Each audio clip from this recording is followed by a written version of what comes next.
Salut les amis, c'est Sofiane. On se retrouve pour un nouvel épisode du podcast. C'est en forgeant qu'on devient forgeron et c'est en galérant qu'on devient humoriste. Voici Galère d'humoriste avec aujourd'hui Eddie King. Yo, yo, yo, what's going Yo on? Eddie, ça va toi ou Ouais, quoi? on est là, tranquille, hein? On est là, on est là. Yes, ça fait vraiment plaisir. Merci d'avoir accepté l'invitation. Merci de me recevoir, c'est cool, c'est cool comme concept, j'aime bien. Ah ben ça me va droit au cœur. J'aime bien quand les humoristes comme ça discutent, tu vois, dans les loges et tout. Je me suis dit que j'allais transposer ça dans un podcast et je suis vraiment ravi de pouvoir écouter, recueillir et partager avec nos auditeurs tes anecdotes de scène justement. Tu en Hmm. avais une ou plusieurs à nous raconter? Ouais, j'en ai peut-être une ou deux. J'en ai peut-être Mhm, une ou deux.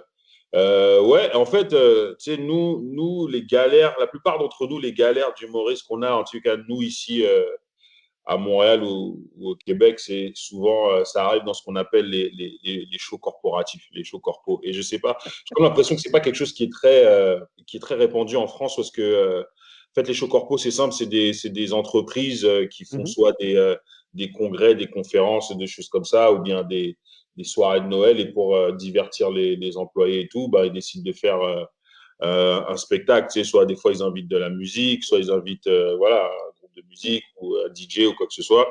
Et des fois, en tout cas ici, c'est la mode où est-ce qu'ils invitent souvent un humoriste, tu comprends? Comme c'est un truc corporatif, t'es pas tout le temps dans les meilleures conditions. Tu comprends? Surtout Ouais, quand tu es ouais. en début. Tu sais, plus tu avances dans ta carrière et plus tu as de la notoriété, là ça va, tu as du respect, les conditions non, sont bien et tout. Tu vois, tu es bien reçu, bien logé, bien nourri, voilà, et toutes tes demandes sont respectées. Mais quand tu débutes, frère, vas-y, ah ouais, le manque de respect, il est chaud.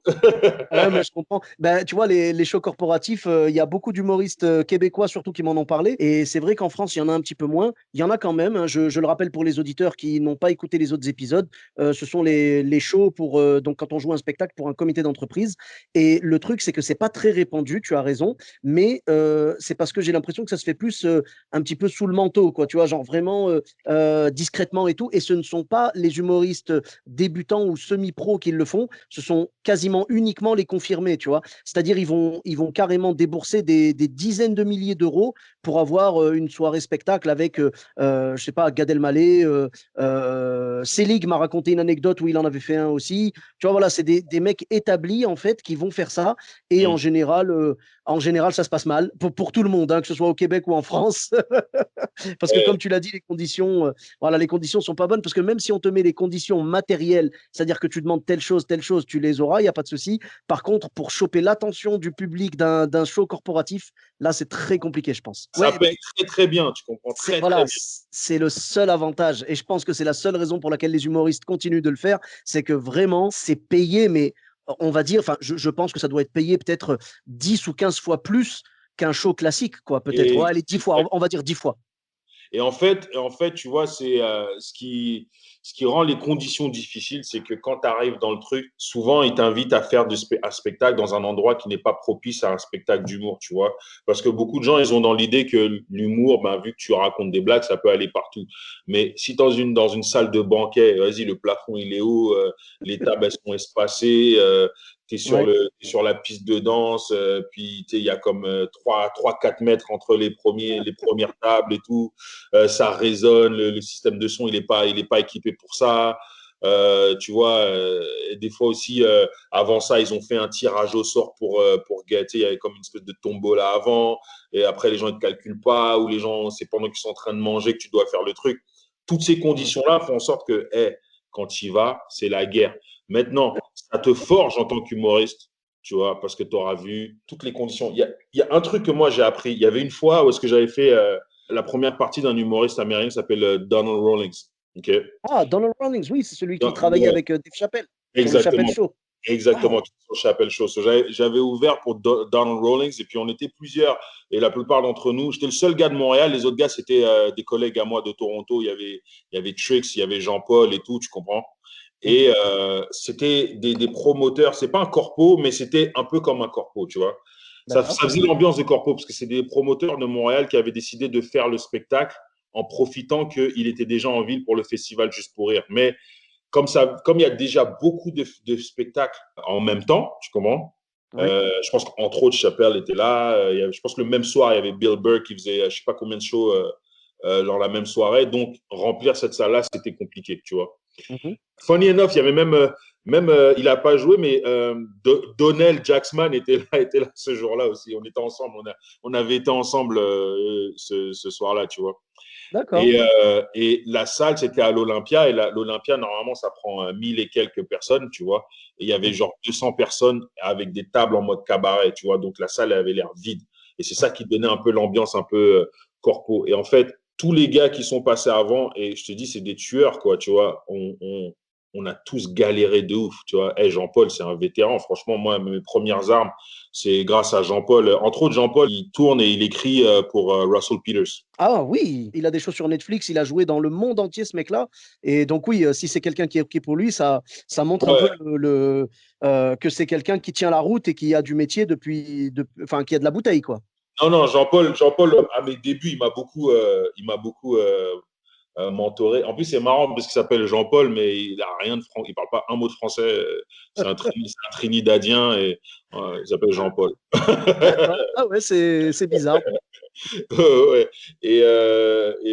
Trix, he's a powerhouse. Et je pense que c'est celui qui s'en est le mieux sorti. Tu vois, Trix, c'est le genre de. Tu sais, il y a certains humoristes derrière qui j'aime pas passer. Tu Mhm. vois, Shrek, c'en est un. Si jamais tu passes après Shrek sur une scène, il reste rien. Le mec, il a tué tout le monde. Ah C'est un ouais. truc de ouf, tu vois. Et même lui, tu vois, il a galéré. Il s'en est mieux sorti que tout le monde, mais il a galéré et tout. Moi, j'ai fait ce que j'ai pu, tu vois. Mais comme j'étais dans ma ville, j'avais quand même un certain un avantage et tout. Et quand Donnell Rawlings, il est arrivé, il Ouais. a fait un truc qui m'a tué. Il a vu comment le setup était. Puis ça, c'est une grosse leçon que j'avais appris. Le mec, il était pas sur scène. Il est descendu dans la foule. Mhm. Et puis, comme je dis, c'était des tables en mode cabaret. Il est descendu dans la foule et il a dit, ah, tu sais quoi, je vais faire les blagues table par table jusqu'à ce que je vous ai tous dans ma poche. Waouh! Ah, j'avais jamais vu ça. Gars, quand j'ai vu ça, j'ai fait non. Et à partir de là, j'ai dit, comme les corpos, c'est beaucoup dans ce mode-là. Quand je suis dans un mode cabaret comme ça, Mhm. et qu'il y a des tables et tout, eh ben, c'est exactement ce que je fais. Genre, D'accord. je mets pas de distance entre les gens et les tables les plus gênées, ben, je vais à table avec eux, je leur parle direct, je fais mes blagues là, je passe et tout. Et après, ça met l'ambiance et ça fout le feu, tu vois. C'est là que tu arrives à maîtriser la foule. Mais ça, c'est des trucs que tu apprends au fur et à mesure, tu vois. Mais à mes premières années, frère, c'était chaud. C'était chaud. Je pense que mes deux pires corpos, c'était quoi? Il m'avait engagé, c'était pour une compagnie qui tient en fait, qui tient une chaîne de marché, de supermarchés, tu vois. Et D'accord. c'était la soirée de Noël de leurs employés, tu vois. Mhm. Et j'arrive sur place et la dame responsable, elle veut me rencontrer. Puis, elle commence à parler avec moi. Elle dit, ah, bonjour, monsieur Eddie King. J'adore ce que vous faites. J'ai vu vos vidéos sur YouTube. C'est hilarant et tout. Et Mhm. voilà, nous, voilà. Donc là, c'est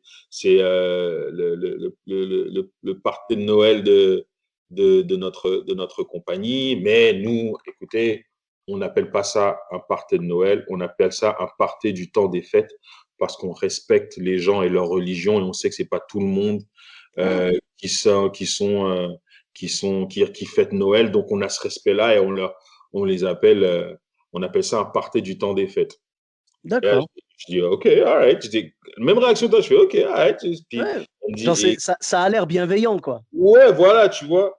Mais des fois, il faut se méfier des gens, des fois, il y a bienveillance, mais il y a bienveillance trop abusée, tu vois ce que je veux dire? Tu vois ce que je veux dire? Ouais, En ouais, même ouais. temps, c'est Noël, tu vois ce que je veux dire? Ça fait je sais pas combien de temps que Noël, c'est plus religieux, c'est commercial, tu vois? Je veux dire, le Père Noël, il n'est pas dans la Bible, hein. C'est vrai, c'est une invention de Coca-Cola, ce truc, tu vois? Bon, voilà. Totalement, ouais. Alors, tu Ah, comprends? faut se Mais, méfier un peu, quoi. et j'ai eu raison d'avoir ce sentiment-là parce que les phrases qui ont suivi après, elles étaient horribles. Elle m'a dit quoi? Elle m'a dit oui, et voilà, c'est à partir du temps des fêtes. Et nous, à chaque année, on a un thème. Et elle me dit, le thème de cette année, ben, Mhm. c'est la glace au chocolat. Et, Non. et elle me regarde dans les yeux et elle me dit, donc vous comprenez pourquoi on a fait appel à vous. Non, oh, j'ai eu peur quand j'ai entendu glace au chocolat. J'ai dit non, ça peut pas être ça. Non, elle a osé. T'as très bien entendu. Non, oh là là Bien là là. entendu. Et Oh t'es mon Dieu. Oh mon comme Dieu. frère, t'es en début de carrière, tu sais même pas comment gérer ce genre de situation-là. T'es comme, mais qu'est-ce. Et c'est pas genre, on m'a prévenu d'avance ou quoi que ce soit. J'étais là.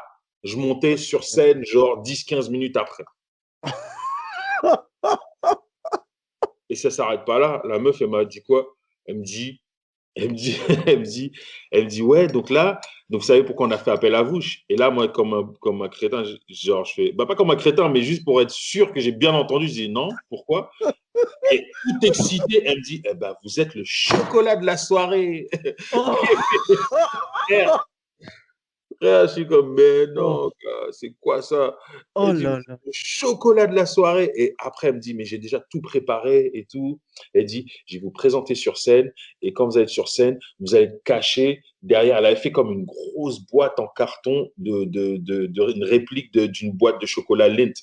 Oh là là là là, non! Et derrière ça, je vais vous annoncer et on va lever le truc. Je fais, oh là là là là là. Oh, mais tu sais quoi? Là, je crois que ton anecdote dépasse toutes les autres que j'ai pu entendre jusqu'à présent. Parce que Oh, là, on est dans le. Tu sais, c'est comme les histoires, tu sais, les gâteaux en France, les gâteaux bamboula et tout, tu sais? ouais, ouais, ouais. C'est la même chose. Ou les têtes de nègre, tu sais, les petites. Je sais pas comment ils appellent ça au Québec, mais genre, tu sais, c'est des espèces de petits gâteaux, genre chocolat fourré avec une Ouais, sauce, machin. Et donc, ils appelaient ça, pardon, des têtes de nègre, tu vois. ouais. Et vraiment, enfin, je veux dire, ça a fait un scandale et tout, et heureusement. Et là, je veux dire, là, on n'est pas loin du même niveau, là. Ah non, non, Ah, non, mais c'est un truc de ouf. J'arrive sur scène et tout. Frère, non seulement ça, mais en plus, c'est même pas comme si le spectacle s'était bien passé. Les gens qui étaient là étaient pas là pour ça. Elle est venue, elle m'a fait jouer pendant un cocktail où est-ce que les gens ils faisaient du networking. Donc, oh, personne ne me calculait. Les gens parlaient entre eux. Je devais faire une demi-heure. Frère, ouais. j'ai fait une demi-heure dans ce que j'appelle moi le mode schizophrène, où est-ce que tu te parles à toi tout seul. Oui, ouais, le pilote automatique, quoi. Exactement. Où est-ce que voilà et tout. Et puis Oh. après, voilà. Et ah non, c'était un truc de ouf. J'ai jamais eu ça. J'ai juste une question par rapport à cette anecdote. Est-ce qu'elle t'a Ouais. payé en dollars canadiens ou est-ce qu'elle t'a payé dans une monnaie africaine? Bah, t'es ouf, frère. Elle m'a payé en dollars canadiens, bien comme il faut. Parce que, bah, Enfin, je veux dire, est-ce que t'aurais pas été, t'aurais pas dit vraiment là, elle a dépassé la limite si elle t'avait payé genre dans une monnaie, j'en sais rien, moi, tu sais, en dirham ou, tu vois? mon frère, elle a dépassé la limite, ça fait longtemps, là. Tu comprends? Oui, Ça fait longtemps. j'avoue qu'on n'était plus à ça près. Ah Oh, ouais, ça fait longtemps. Et je te jure, en plus, tu sais, c'est vraiment, elle m'a comme on dit, blindside avec le fait de, ouais, c'est pas un party de Noël, c'est un party du temps des ouais, fêtes, genre, mais ouverture d'esprit, la meuf, elle est super woke. Mon frère, ouais, ouais. Comment non. tu peux passer de ça à vous êtes notre chocolat ce soir? C'est incroyable. Et toi, tu es là, tu as signé un contrat, tes agents, ils ont signé un contrat et tout. Et ouais, en fait, tu vois, tu es comme, mais. Et tu peux pas. Tu sais, le scandale que ça aurait pu faire si je dis non, si. Tu sais, en fait, tu sais, à l'heure d'aujourd'hui, Mhm. j'aurais su comment gérer ça. Mais quand ça fait genre peut-être un an ou deux que tu es dans le game, Ouais, t'as pas le background oh, nécessaire pour. Ah, bah oui. exact, tu sais pas ce que tu peux faire. Est-ce que si tu dis non, est-ce que ils vont te poursuivre en justice? Est-ce que ceci, tu vois, tu as cette pression-là, tu vois. Mais ouais, non, non, des trucs de ouf. J'ai eu, euh, j'ai eu ça, j'ai eu une espèce de ce qu'on appelle nous une PME. Nous, PME ici, c'est petites et moyennes entreprises, tu vois. Ouais, c'est pareil en France, pareil. Ah ouais, vous avez ça aussi, ok. Donc, c'était une petite PME avec peut-être un peu plus qu'une centaine d'employés, voilà, qui font des portes et fenêtres et tout. Et Ouais, ils m'ont engagé pour aussi leur fête de Noël, tu vois. d'accord. Et nous, en fait, c'est que c'est un gros rush à Noël. On est tous occupés. Nous, on a deux gros rushs dans l'année ici. C'est le festival, pendant le festival et pendant la période des fêtes, parce que on a des. En fait, c'est avec ça qu'on gâte les enfants avec les cadeaux de Noël, tu vois, avec l'argent des corpos. Ouais, Ouais, ouais, mais je comprends, ouais, c'est les deux grosses périodes et tout. Bah, c'est comme les magiciens. Ici, pareil, tu vois. Les magiciens, bon, eux, ils n'ont pas l'équivalent du festival juste pour rire Je pense pas qu'il y en ait en France ou quoi. Mais les magiciens, le temps de Noël et tout, laisse tomber. C'est là où ils font leurs chiffres, hein. Ils balancent à fond. Et sinon, ils font aussi en été pas mal dans les campings. Mais Ouais, l'humour dans les campings, je crois pas trop que ça marche au niveau du Québec, je sais pas. je sais pas, j'ai jamais essayé. Non, je pense pas. Je sais pas. Je sais rien. D'accord. Ok. Donc, moi, je m'aventure pas comme ça dans la nature. Donc,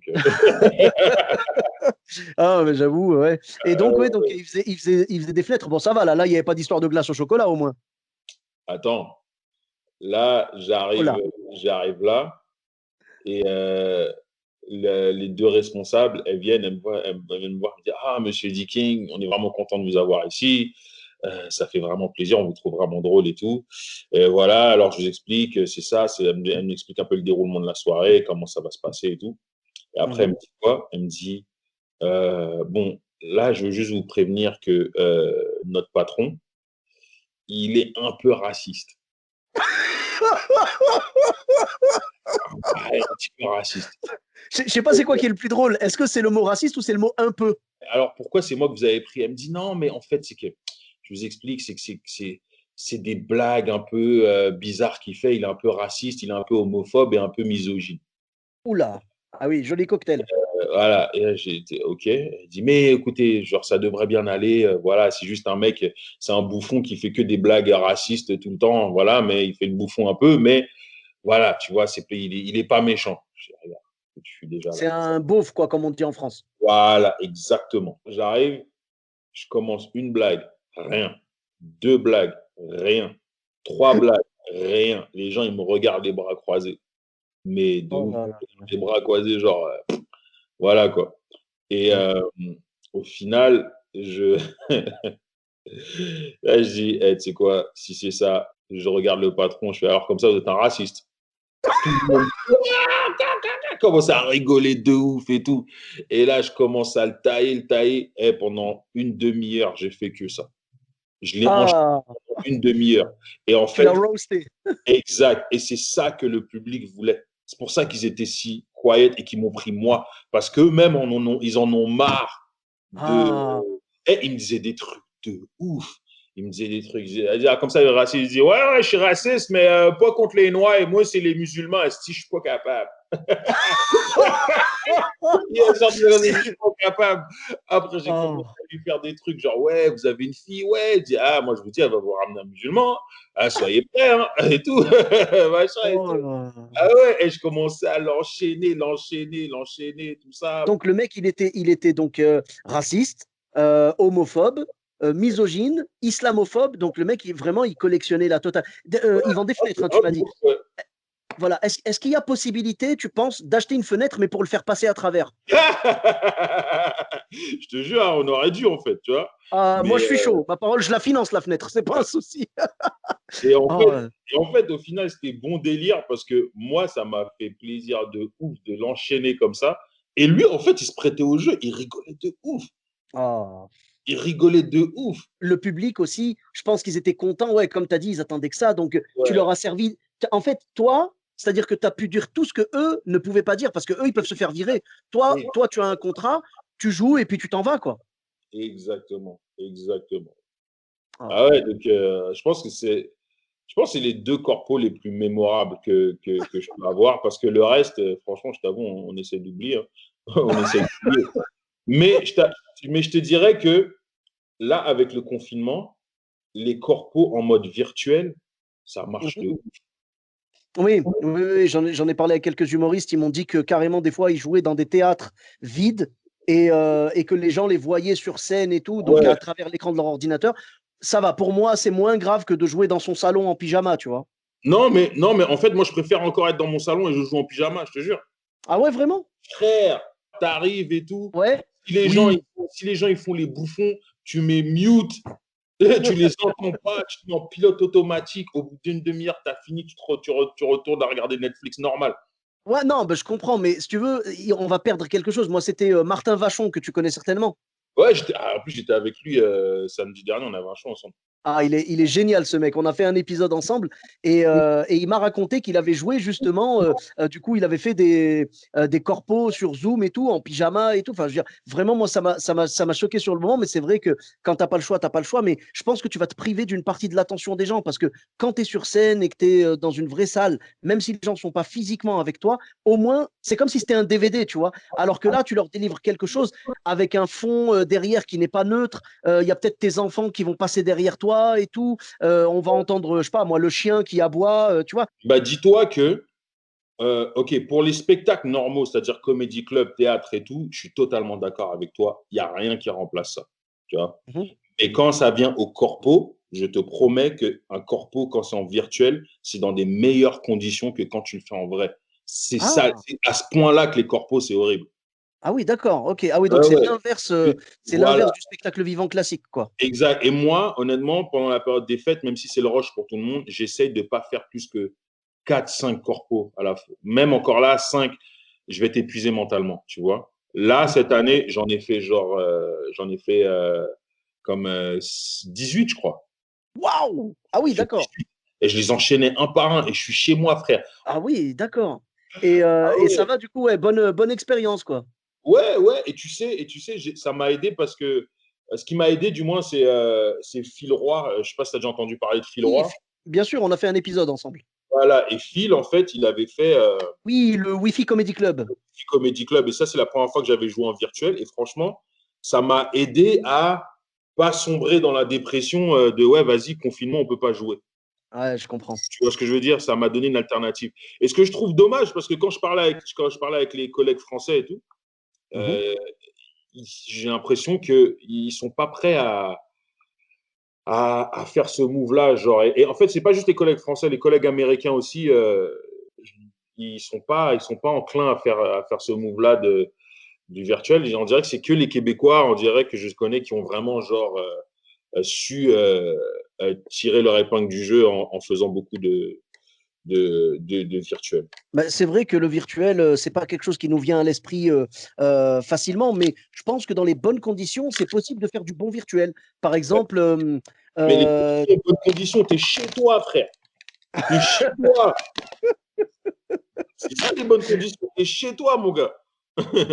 oui, j'avoue qu'être chez soi, c'est quand même un confort, mais ah, enfin, je veux dire, je serais toujours en mode, est-ce qu'il y a possibilité de jouer sur une vraie scène avec un vrai micro, comme si les gens étaient dans la salle, en fait. Tu vois, je choisirais toujours ça. Évidemment, s'il n'y a pas le choix, je ferai autrement, mais voilà. Il y a un truc, je ne sais pas si tu en as entendu parler, mais là, il y a quelques spectacles qui se sont faits depuis le début de l'année. Notamment, il y a eu Verino avec l'Inglorious Comedy Club et un plateau d'humoristes dirigé par Kev Adams et Gad Elmaleh. Et en fait, ce qu'ils ont fait, alors Kev Adams et Gad Elmaleh, hein, Verino, je ne sais pas comment il a fait, mais Kev Adams et Gad Elmaleh, en tout cas, ils ont pris, comme pour la cérémonie des victoires de la musique, tout ça, c'est-à-dire ils ont pris du vrai public, il y avait des gens qui étaient assis avec distanciation sociale, avec masque, gel et tout, et les gens étaient assis et c'était des intermittents du spectacle, donc c'était un cachet pour eux, tu vois, c'est-à-dire que ce n'étaient pas des spectateurs, c'était des gens qui travaillaient.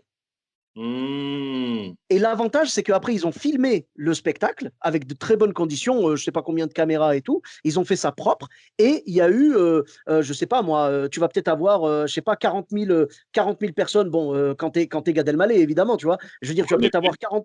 Voilà, je ne sais pas combien de milliers de personnes se sont connectées, mais les gens se connectent, ils payent un droit de connexion et tout.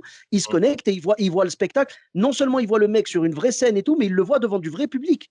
La seule différence, c'est que c'est du public, c'est des techniques, enfin, c'est peut-être des techniciens, des intermittents du spectacle et tout. Donc, ils font d'une pierre deux coups, tu vois. Ça permet d'offrir un vrai spectacle vivant aux spectateurs et ça permet aussi de faire des cachets aux gens qui n'en ont plus en ce moment, tu vois. Ah, mais c'est bien ça. Ben, C'est cool. moi, par exemple, ce modèle-là, je suis à 200% pour. Ouais. Mais j'espère qu'on n'aura pas besoin que ça se généralise parce que là, on espère voir le bout du tunnel. Dès que ça réouvre à Paris, dès que la culture réouvre, moi je suis là, hein. Mais franchement, ouais, on attend que ça, on attend que ça réouvre et puis on veut revoir les collègues. Toi, en plus, tu as la chance d'avoir comment dire, la double nationalité scénique, on va dire, tu vois, parce que tu joues aussi bien, tu es aussi bien à l'aise au Québec qu'en France et tout. Tu as les références des deux pays, donc tout va bien, hein, franchement. C'est l'avantage d'avoir grandi ici et après d'être allé travailler là-bas, d'être revenu jouer ici de temps en temps, tout ça c'est bien d'avoir cette double nationalité scénique, c'est cool. Et donc enfin, je veux dire, tu as un nouveau spectacle en préparation là. Tu as essayé de roder quelque chose ou pas? Gars, moi, c'est bizarre, hein, mais pendant toute cette pandémie-là, j'ai pas écrit de ouf. Je viens de recommencer là à vraiment me mettre bien, bien à écrire et tout. Tu vois, pour Ouais, écrire, il faut vivre un peu, il faut avoir un peu de vécu, tu vois. c'est sûr. Ouais, je pense que c'était beaucoup d'entre nous, on a été un peu bloqués, tu vois. Et tu sais, quand je suis bloqué comme ça, tu sais, au début, je voulais me forcer, mais je me dis, ah, tu sais quoi, force pas.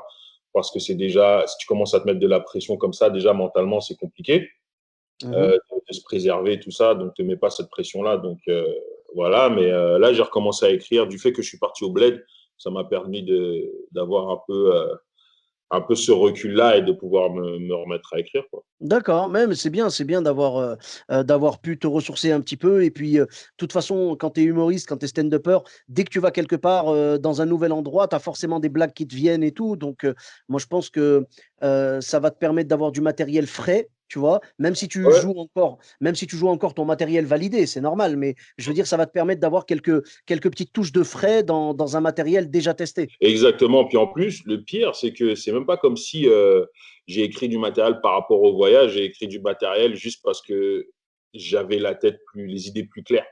Parce que j'ai Mhm. voyagé, tu vois. Là-bas, frère, je pensais même pas au stand-up là-bas. Ah ouais, Ah d'accord. non, je pensais même pas. J'étais juste en mode, vas-y, la bonne bouffe, la famille, le soleil. Voilà, c'est tout, hein.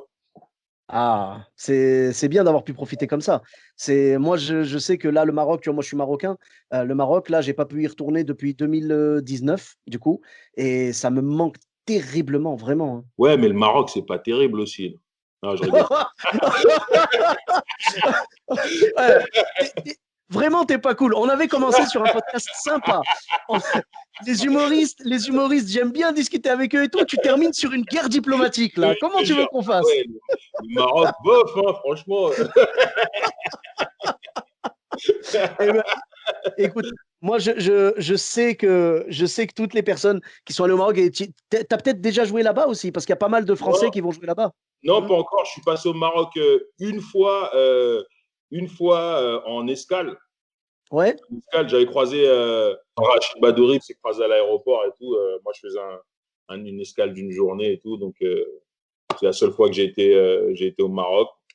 J'étais, d'accord. j'étais, j'étais dans un hôtel qui, on aurait dit c'est un hôtel pour réfugiés. Oh non! On aurait dit un hôtel pour réfugiés et tout. Oh, mais, Mais ouais, c'est le seul moment. Puis après ça, c'était une escale pour aller au bled ah, avec. ouais, mais c'est dommage, parce que toi, tu vas où? Toi, tu vas dans quel pays exactement? J'allais au Congo quand j'avais été. Voilà, t'allais au Congo, mais je veux dire, les escales, à chaque fois, c'est le Maroc ou c'est d'autres coins, Non, peut-être? c'est la seule fois. Sinon, c'est la France. C'était juste vraiment là, j'avais eu Air Royal Air Maroc. Ils avaient, D'accord. ils avaient un vrai deal là. C'était vraiment genre, c'était donné. Je crois que c'était genre 800 $ canadiens là Ouais. pour aller de Montréal à Kinshasa. À dire que normalement, c'est entre 1200 et 1500, hein. Ah oui, donc ouais, ouais, ça vaut le coup. Mais tu vois, si ça se trouve, le président de la Royal Air Maroc, il s'est dit, Eddie King, il est jamais venu chez nous, on va l'accueillir, il va dire du bien de nous derrière. Eh ben non, dans un podcast, tu dis que le Maroc est pourri, tu vois. C'est pas cool. Non, mais non, franchement, En plus, en restant. ça me donnait Ouais. envie de rester un peu puis visiter, tu vois. Oui, Ça avait l'air bien. mais du coup, t'es resté que 24 heures. T'as plus vu l'aéroport que le pays, tu vois. Je veux dire, au final, tu t'es basé juste sur le duty free. Tu vois ce que je veux dire? C'est dommage, c'est dommage. Mais et franchement, je te conseille de prendre un moment pour aller là-bas. Pourquoi pas faire un voyage en deux fois, tu vois? Au lieu d'aller directement à Kinshasa, tu vas d'abord au Maroc, tu restes, je sais pas, une semaine, 15 jours, et après tu vas à Kinshasa. Franchement, le Maroc, je suis sûr que tu vas en tomber amoureux. Tout le monde tombe amoureux du Maroc, vraiment. Non, c'est clair et net. Et puis, je sais qu'il y a c'est que, genre, moi, mon cousin, il a fait un truc, genre, en mode voyage camping dans le désert et tout. Il m'a dit, il a kiffé. Mhm. Tu sais, j'ai des amis qui vivent là-bas. Quand ils m'envoient les photos, ça a l'air vraiment beau et tout. Donc, non, non, non, vraiment, c'est sur ma to-do list. Le Maroc, la Tunisie aussi, ça a l'air de ouf. Ouais, ouais, bah, ça se ressemble beaucoup. Le Maroc et la Tunisie, il y a vraiment beaucoup de similitudes et c'est un de mes pays prévus en fait. Bah, quand tout reprendra, j'aimerais bien y aller.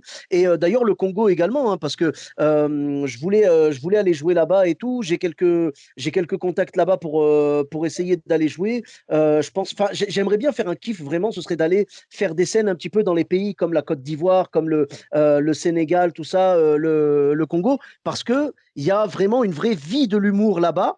Et Ouais, encore, je ne connais pas les autres pays, hein. Je suis sûr que je rate plein d'infos, mais vraiment, je suis sûr que je peux passer un super moment là-bas. Le public est là, il est en demande de rire. Nous, on est en demande de jouer. Donc, franchement, c'est dans mes projets. Inch'Allah, comme on dit, j'espère pouvoir aller jouer dans les pays d'Afrique et tout. J'ai déjà joué au Maroc, j'ai eu cette chance, mais j'ai pas pu aller faire d'autres pays. Bah, j'espère que j'aurai cette occasion bientôt. mais le seul pays d'Afrique où est-ce que j'ai été jouer, parce que même au Congo, j'ai pas pu jouer parce que à cause il y avait un couvre-feu, donc ça servait un peu à rien de faire des soirées d'humour, donc il y avait rien qui se faisait en humour à ce moment-là, donc Mhm. j'ai pas eu l'occasion, mais ouais, le seul pays d'Afrique en fait dans lequel j'ai joué, c'est l'Afrique du Côte Sud. d'Ivoire. Non, Ah, de l'Afrique. l'Afrique du Sud. Ah oui, Ouais, parce que j'allais dire la Côte d'Ivoire, c'est là où ça va à fond, quoi, au niveau humour et tout. ouais, je sais, Vraiment. dans le Ah ouais, francophone, vraiment, ouais, ils sont au d'accord. top. Mais Et donc l'Afrique du Sud, ah oui, bah oui, c'est le pays de Trevor Noah et tout. Il y a vraiment du lourd là-bas niveau humour. Moi, j'ai été très surpris en regardant Humoristes du Monde. Tu vois, il y avait des humoristes de quasiment tous les pays, enfin de pas de tous les ouais, pays du monde, mais ouais. il y en avait vraiment beaucoup et ça m'a fait plaisir. Je crois qu'il y avait l'Afrique du Sud aussi dedans et Ouais, c'était vraiment. un des gars qui est dedans, qui s'appelle Loïs Ogola, c'est un peu à travers lui que je me suis ramassé en Afrique du Sud, en fait. Après ma période de corpo, j'étais comme, ah, vas-y, genre, je suis épuisé et tout. Vas-y, j'ai besoin de vacances. Là, je lui passe un coup de fil. Puis, tu sais, à l'époque, lui, il avait une émission de télé en Australie. Donc, je croyais qu'il était en Australie. Et il me dit, non, D'accord. non, il me dit, non, je suis à Cape Town en ce moment et tout. Il Ah, dit, vas-y, j'ai besoin de vacances. Je dis, bah, vas-y, viens, let's go. Et, ah bah super. et j'ai pris mon billet d'avion. Je suis arrivé là-bas et tout. Mhm. Après, tu sais, je suis arrivé, et puis après, quelques jours après, tu sais, j'avais pris mon appart et tout, mais quelques jours après, lui devait faire un pilote, il devait tourner un pilote à Johannesburg, tu vois. D'accord. Et il m'a dit, ouais, il faut que j'aille à Johannesburg vite fait pour tourner un pilote et tout. Je fais, ok, cool, il n'y a pas de souci. Mais vas-y, il m'a laissé avec ses potes, ses contacts, c'est devenu mes potes et tout. Puis après, j'ai commencé à jouer, j'ai fait des shows et tout. Et l'année suivante, après, je suis parti pour le festival de Johannesburg aussi. On a fait un truc télé, tout ça, c'était pas mal. Ah, c'est génial. Ah oui, oui, Loyo Sogola, ouais, j'ai vu que il venait de sortir son special sur Netflix là. Ouais, ouais, ouais, ouais. J'ai pas encore eu l'occasion de le regarder, mais ouais, ouais, I'm learning. Pareil, je l'ai téléchargé, mais je ne l'ai pas encore regardé et je pense que je vais y aller là. Tu m'as motivé. Ouais, Merci beaucoup, Eddy, pour toutes ces histoires et toutes ces anecdotes. Merci beaucoup, vraiment.